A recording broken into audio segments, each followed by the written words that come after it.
La vie abondante est là cet après-midi. Si tu es là, acclame ton Dieu très très fort.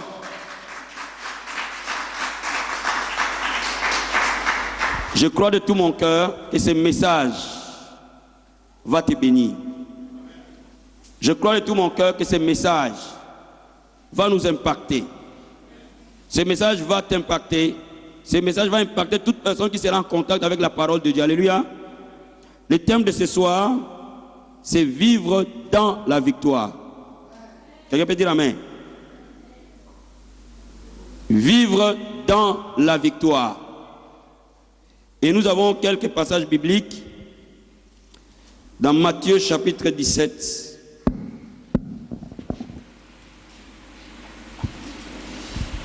Le premier passage au verset 14. Et je vais descendre plus bas. Lorsqu'ils furent arrivés près de la foule, un homme vint se jeter à genoux devant Jésus et dit, Seigneur, aie pitié de mon fils qui est lunatique, qui souffre cruellement. Il tombe souvent dans le feu et souvent dans l'eau. Je l'ai amené à tes disciples, ils n'ont pas pu le guérir. Je veux que tu soulignes, ils n'ont pas pu le guérir. Race d'incrédules et perverse, répondit Jésus. Jusqu'à quand serai-je avec vous? Jusqu'à quand vous supporterai-je? Amenez-les-moi ici. Jésus parla sévèrement au démon qui sortit de lui et l'enfant fut guéri à l'heure même. Alors les disciples s'approchèrent de Jésus et lui dirent en particulier, pourquoi n'avons-nous pas pu chasser ces démons? Je veux que tu soulignes premièrement, c'est à cause de votre incrédulité, leur dit Jésus. Je vous le dis en vérité, si vous aviez de la foi comme un grain de sénévé, vous direz à cette montagne, transporte-toi d'ici et là, elle se transporterait et rien ne vous serait impossible. Alléluia. Et je veux que tu soulignes, mais cette sorte de démon ne vient que par la prière et par le jeûne. Premier passage, amen. Deuxième passage, c'est dans 1 Jean. Chapitre 4. Premier épître de Jean, chapitre 4. Verset 4. Amen. Et tu me prépares, frère Jacques, Apocalypse chapitre 12. Verset 7 à 13. 1 Jean chapitre 4, verset 4. La Bible dit ceci. Vous petits enfants, vous êtes des dieux. Vous les avez vaincus parce que celui qui est en vous est plus grand que celui qui est dans le monde. Souligne bien, celui qui est en vous est plus grand que celui qui est dans le monde. Alléluia. Et 1 Jean chapitre 5, verset 4, c'est la parole du Seigneur. Car tout ce qui est né de Dieu triomphe du monde. Et je veux que tu soulignes. Et la victoire qui triomphe du monde, c'est notre foi. Alléluia. Souligne bien, la victoire qui triomphe du monde, c'est notre foi. Amen. Amen. Frère Jacques va nous lire Apocalypse chapitre 12. Nous lisons la parole de Dieu. Apocalypse chapitre 12 à partir du 7e verset. Et il y eut guerre dans le ciel. Michel et ses anges combattirent contre le dragon. Et le dragon et ses anges combattirent. Mais ils ne furent pas les plus forts, et leur place ne fut plus trouvée dans le ciel. Et il fut précipité le grand dragon, le serpent ancien, appelé le diable et Satan, celui qui séduit toute la terre. Il fut précipité sur la terre, et ses anges furent précipités avec lui. Et j'entendis dans le ciel une voix forte qui disait, « Maintenant le salut est arrivé, ainsi que la puissance, le règne de notre Dieu et l'autorité de son Christ. Car il a été précipité, l'accusateur de nos frères, celui qui les accusait devant notre Dieu jour et nuit. Ils l'ont vaincu à cause du sang de l'agneau et à cause de la parole de leur témoignage. Et ils n'ont pas aimé leur vie jusqu'à craindre la mort. Merci. C'est pourquoi réjouissez-vous, cieux, et vous qui habitez dans les cieux. Malheur à la terre et à la mer, car le diable est descendu vers vous, animé d'une grande colère, sachant qu'il a peu de temps. Dans Deutéronome chapitre 28. Et la Bible nous dit, versets 1 et 7. Si tu obéis à la voix de l'Éternel ton Dieu, en observant et en mettant en pratique tous ces commandements que je te prescris aujourd'hui, l'Éternel ton Dieu te donnera de la supériorité sur toutes les nations de la terre. La partie qui m'intéresse, et je veux que vous le souligniez s'il vous plaît, l'Éternel te donnera, au verset 7, la victoire sur tes ennemis, qui se lèveront contre toi. Ils sortiront contre toi par un seul chemin, ils s'enfuiront devant toi par 7 chemins. Bien aimé, il y a une parole pour quelqu'un. Tes ennemis fuiront par 7 chemins devant toi. Amen. Alléluia. Amen. Bien aimé, vivre dans la victoire. Il est important de savoir une chose, que l'ennemi met des obstacles sur notre chemin. Il met parfois la maladie, parfois les divorces, parfois les échecs, parfois les infirmités, parfois de la sorcellerie, parfois tout simplement le manque de courage, parfois tout simplement le manque de connaissances, un certain nombre de choses qui nous empêchent d'aller dans les plans de Dieu dans notre vie. Tu peux être ici, tu es né de nouveau, mais tu vois que ce que Dieu a prévu pour toi et ce que tes yeux voient, il y a un écart énorme. Je sais qu'il y a beaucoup de prophéties parfois qui sont sorties sur nos vies. Que Dieu t'appelle à telle chose. Dieu va faire ceci dans ta vie. Parfois même, des gens ont été conduits par l'Esprit pour parler sur notre destinée. Mais malheureusement, sur notre route, nous voyons exactement l'opposé de ces prophéties sur notre vie. Et parfois nous connaissons la parole de Dieu. Et il y a pas mal de promesses de Dieu sur notre vie. Mais quand nous regardons notre chemin, nous voyons exactement l'opposé de ces promesses. Bien-aimé, j'ai une bonne nouvelle pour toi. Le Seigneur va t'amener dans une dimension d'accomplissement des promesses. Bien-aimé, il est important de savoir, avant qu'on entre dans la victoire, de comprendre pourquoi les chrétiens échouent. Qu'est-ce qui cause l'échec dans la vie chrétienne? La Bible nous dit, celui qui est en nous est plus fort que celui qui est dans le monde. La Bible nous dit, nous sommes plus que vainqueurs. Donc un chrétien est destiné à vaincre. Bien aimé, j'ai une bonne nouvelle pour toi. Dans n'importe quelle bataille que tu seras demain, il y a une seule finalité. Dieu va te donner la victoire. Nous les chrétiens, nous ne combattons pas pour avoir la victoire. Nous combattons dans la victoire. Nous les chrétiens, nous ne commandons pas la victoire. Nous sommes nés pour vaincre. Lorsque tu reçois la vie éternelle, tu reçois Jésus-Christ comme Seigneur et Sauveur, de ce jour-là, tu es reprogrammé à la victoire. De ce jour-là, le potentiel qui était en toi change pour que tu deviennes un vainqueur. Bien aimé, je vais te dire à quelqu'un ce soir, dans ton mariage, même s'il balaye, tu es vainqueur.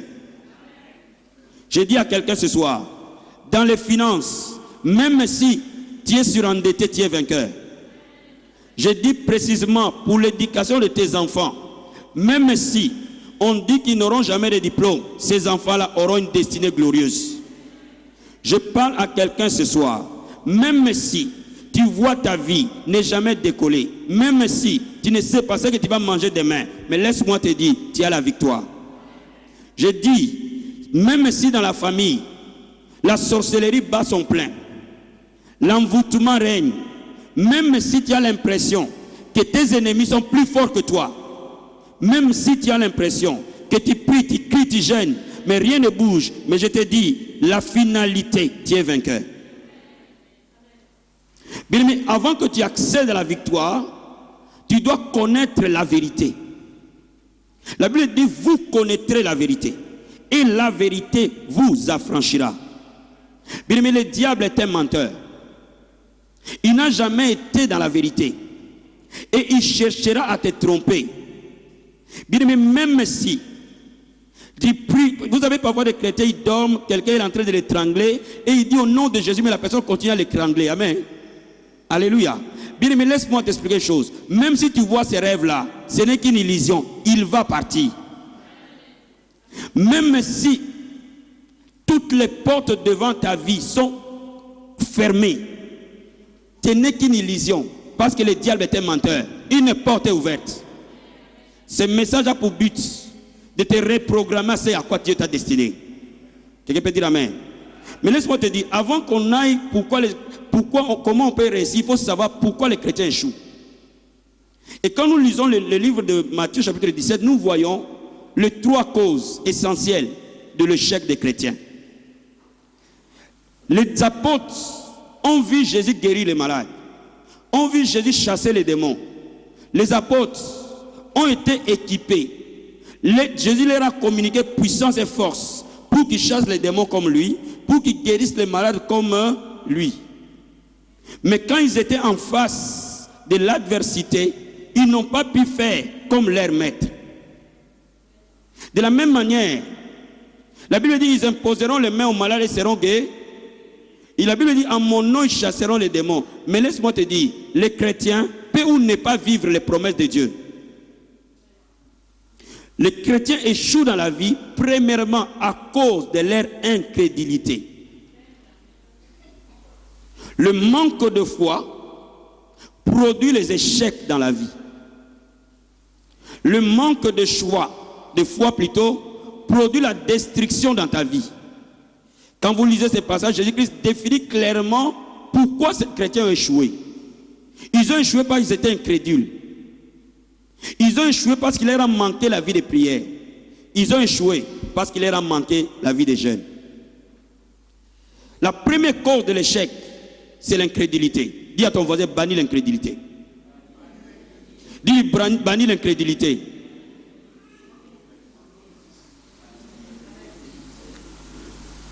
La première cause de l'échec, c'est l'incrédulité. L'incrédulité vient par manque de la connaissance de la parole de Dieu.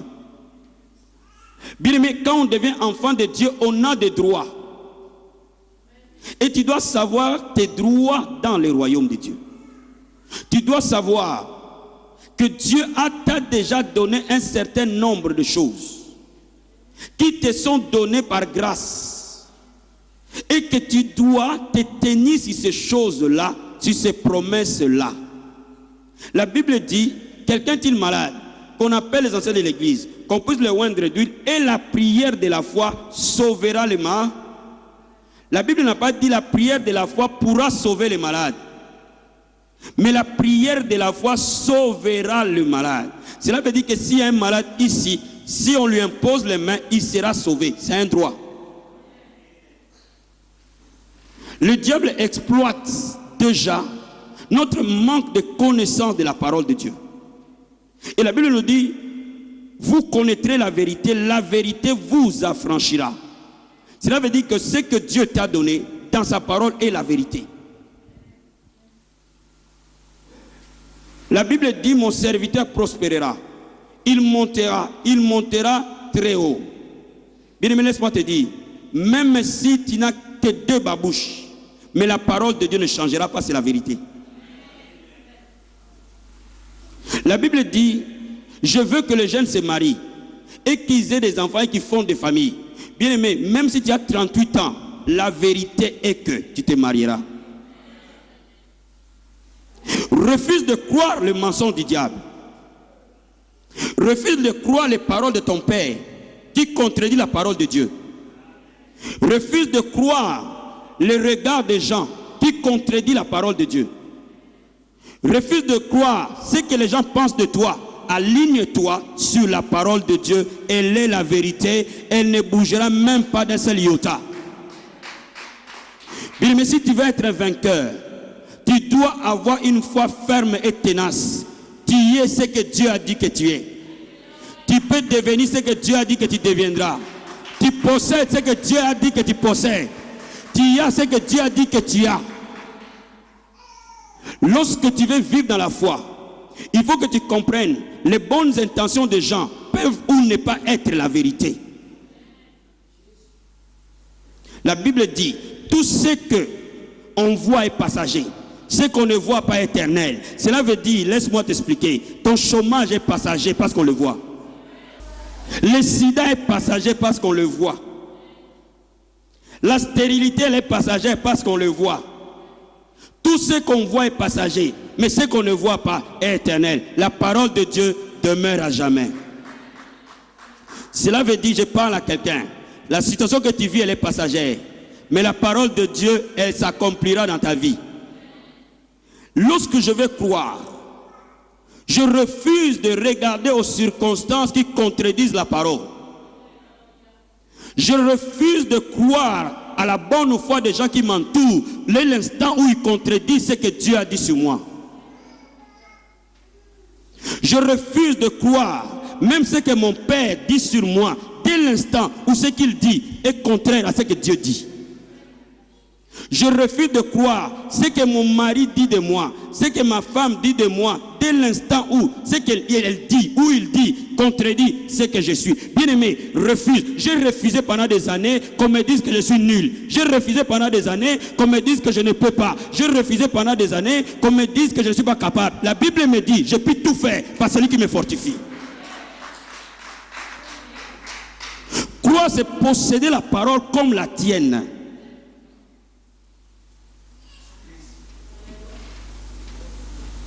La première étape de la victoire est de se positionner sur la parole. Pourquoi Jésus-Christ dit, ils ont échoué pas à cause de manque de prière, mais à cause d'abord de l'incrédulité. Pourquoi? Parce que tu peux gêner, prier, mais être incrédule. Tu peux plus croire au diagnostic du médecin qu'à la parole de Dieu. Quelqu'un peut dire amen? Quelqu'un peut dire amen? Quelqu'un peut dire amen. Tu peux plus croire au solde de ton compte en banque qu'à la parole de Dieu. Tu peux plus croire à ce que les gens disent de toi qu'à la parole de Dieu. Lorsque tu veux que ta vie change, il faut que tu te positionnes à ce que Dieu a dit. Seul ce que Dieu a dit a le pouvoir de te transformer. Seul ce que Dieu a dit a le pouvoir de te changer, frère. Seul ce que Dieu a dit a le pouvoir de nous transformer. Bien aimé, la première des choses, pour changer ma vie, je vais vaincre l'incrédulité. Je vais combattre l'incrédulité. Je vais détruire l'incrédulité dans ma vie. Et je détruis l'incrédulité dans ma vie lorsque je me nourris de la parole de Dieu. Deuxième chose, lorsque tu veux être un vainqueur, il faut que tu acceptes la parole de Dieu comme la vérité. Et croire à la parole de Dieu comme l'autorité finale de ta vie. J'ai dit l'autorité finale de ma vie. Beaucoup de chrétiens ne mettent pas la parole de Dieu comme l'autorité finale de leur vie. J'ai vu des chrétiens parce qu'on leur a diagnostiqué, ils n'ont que 32 ans. On leur a diagnostiqué, ils commencent à dire, je vais faire un testament. Bientôt je vais mourir. Non, non, non. Je ne mourrai pas. Je vivrai, je raconterai les œuvres de l'Éternel. Je ne mourrai pas, je vivrai, je raconterai les œuvres de l'Éternel. Mais un jour, un enfant vient me voir, il me dit, pasteur, j'ai rêvé que tu es mort.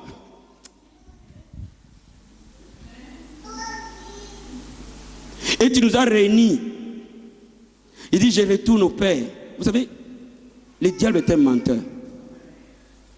Je retourne au Père. Mes enfants restaient en paix. Il en avait même fini, j'ai dit arrête. Je ne vais pas retourner au Père. La Bible dit, le plus jeune parmi vous mourra à 70 ans. L'apôtre Paul a dit, j'ai combattu le bon combat de la foi. Maintenant la couronne m'est réservée. Moi mon combat n'est pas encore achevé. C'est-à-dire que je vais encore vivre. Peut-être j'aurai 100 ans. Quelqu'un peut dire amen. Quelqu'un peut dire amen. Bien aimé, une parole qui contredit la vérité, bannis-la.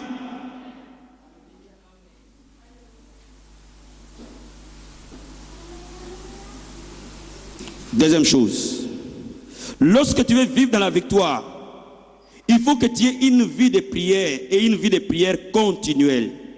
La Bible dit dans Jacques chapitre 5, verset 15, verset 17, la prière fervente du juste a une grande efficacité. la prière continuelle du juste. Les vainqueurs ne prient pas. Les vainqueurs ont la vie de prière.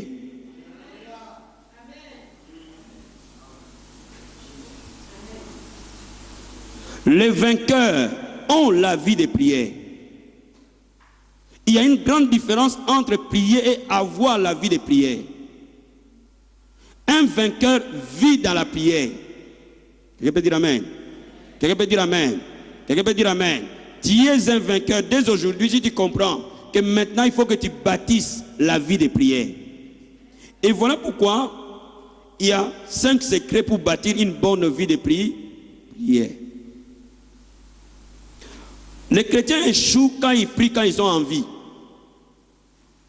Beaucoup de chrétiens échouent quand ils prient les jours où ils ont des problèmes. J'ai vu beaucoup de chrétiens prier quand ils ont des problèmes. Pasteur, on va entrer en retraite. Pasteur, je vais entrer 3 jours à sec. Les chrétiens qui veulent être des chrétiens vainqueurs doivent avoir dans leur vie 5 choses dans leur vie de prière. La première chose, un chrétien vainqueur est comme Jésus. Il se lève tôt. Quand il fait encore nuit, il va dans un lieu désert et il prie. La Bible ne nous dit pas beaucoup que Jésus priait la journée. Cela veut dire que Jésus passait des moments de communion avec Dieu en dehors de toute distraction. Quelqu'un peut dire amen. Et la grâce et l'onction et la présence de Dieu qu'il recevait de ce moment le permettaient à faire face à tout défi qu'il rencontrait dans la journée.